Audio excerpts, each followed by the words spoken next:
Hello and welcome to the video assignment. My name is Jordan, and in this presentation I will take on the entire design journey, showcasing the process of designing user experiences that I followed for my interactive climate change platform, the Climate Center project. I'll walk you through my design development from personas and scenarios to prototypes and usability testing.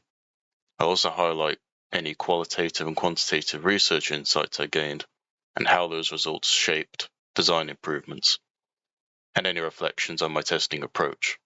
My goal was to follow a user-centered design methodology and evaluate how well the platform met users' needs regarding usability, accessibility, and engagement.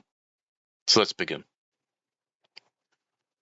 Considering that my platform would be climate change related and community driven, I designed it by developing these user personas based on early research and assumptions about the target audience. Putting myself in their shoes helped me to define typical users, their goals, frustrations, and technical familiarity. For example, Annie here suffers from anxiety, but still wants to be part of a community that makes a difference. Mark has short-term memory and wants no-nonsense information to be accessible at all times.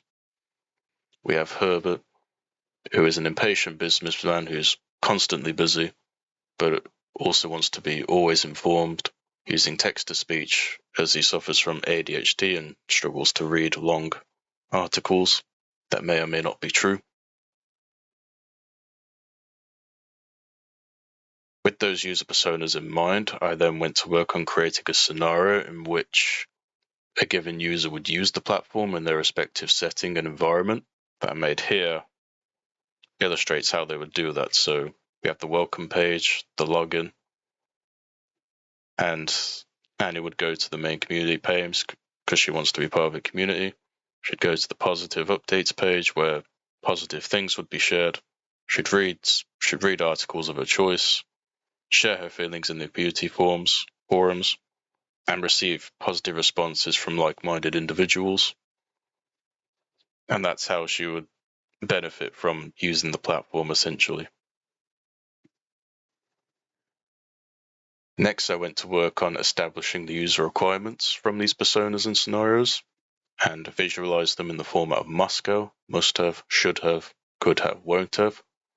Features that would be expected on a typical community platform, such as Reddit, for example, with chats, forums, users, the ability to communicate, and so forth, would 100% be on the must-have section. Things like straightforward navigation, readability, and inclusive design being a top priority. Here we have the sitemap, which structures the entire platform's content logically. I wanted to balance simplicity and depth, ensuring users could find key features quickly while still supporting community interaction and discussion. Basically keeping community forums as the central part of the platform. Here we have the sitemap, which structures the entire platform's content logically. I wanted to balance simplicity and depth, ensuring users could find key features quickly while still supporting community interaction and discussion. Basically keeping community forums as the central part of the platform. And it's worth noting here that the things in purple can only be accessed by members who are subscribed to a paid tier of the platform. Now, when it actually came to designing the platform, I started with paper prototypes for visual development, focusing on layout and hierarchy without any color or interactivity at first. These low-fidelity sketches let me experiment rapidly and cheaply, and if I got things wrong, there would be no severe consequence to that. Then I kind of expanded on what I created in the low fidelity and kind of brought it to life a little bit in the medium fidelity, adding structure and early interactivity using Figma. These helped identify usability gaps before any aesthetic design was introduced. Alright, so here is the high fidelity prototype created in Figma. It effectively builds on the earlier wireframes by incorporating consistent visual hierarchy, refined navigation elements, and responsive layout adjustments. We are on the actual Climate Center platform, adopted from the high fidelity mockup. So user requirements and later user feedback required me to prioritize reducing visual clutter and adding clearer call to action buttons. Color themes were also adjusted for accessibility, and white space was increased to improve readability, opting for a more minimalistic feel, as you can see here.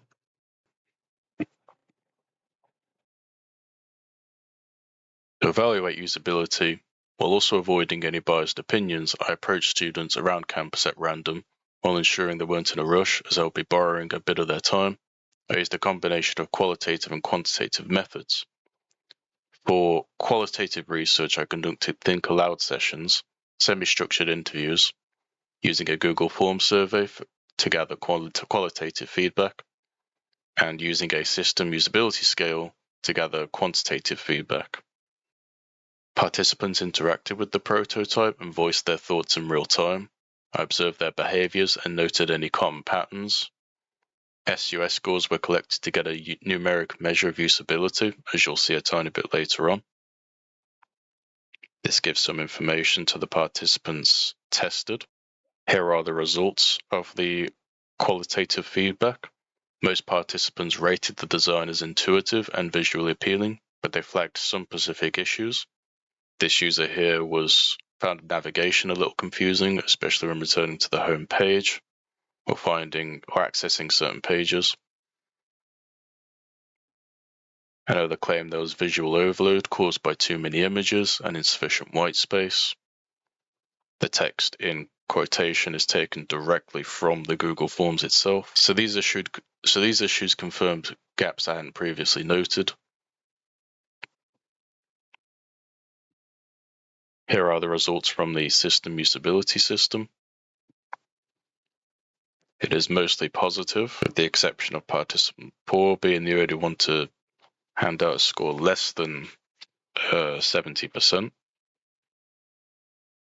As I'll touch on later on, but limitations of my testing included not comprehensively documenting task performance metrics like time on task or error rates. While I observed these informally, I didn't record them systematically, which limited my ability to extract hard data on learnability or efficiency. Remote video capture tools would have been beneficial for future testing. These would have let me track screen interaction and user voice simultaneously, giving deeper insights, particularly across different services or possibly operating system platforms. So this is where I evaluate in depth what went well and what could have been done better. And based on feedback, several improvements came up frequently were to improve usability ultimately by introducing a consistent home button and better mobile back navigation, reducing visual clutter by limiting the amount of images and improving layout grouping, proposed accessibility features such as font scaling, dyslexia toggles, and high contrast themes. In future, I would adopt a more dynamic test performance framework, including screen recording and timed interactions when conducting these tests. This would give a more reliable insight into learnability, efficiency, and error rates. The feedback sort of relationship between user input and iterative redesign helped me make informed decisions about making the website the best it can be for users, while staying aligned with user-centered design principles. With that, reflecting on my testing process, I realized that the think aloud and interview methods were useful for addressing frustrations and expectations. They revealed issues I hadn't considered and gave rich qualitative feedback. However, I did miss the chance to collect objective usability metrics without video capture or performance tracking.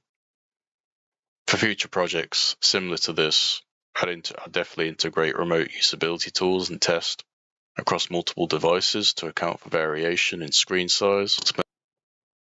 So in conclusion, this project took me through a full user experience design cycle, from understanding users and designing for their needs, to testing and iterating based on feedback. I applied core HCI concepts and design heuristics, and learned valuable lessons about testing, methods, and inclusive design. Moving forward, I'll enhance my testing techniques with more quantitative tracking. Thank you for watching. I hope this presentation clearly shows the value of a user-centered approach in creating accessible digital platforms.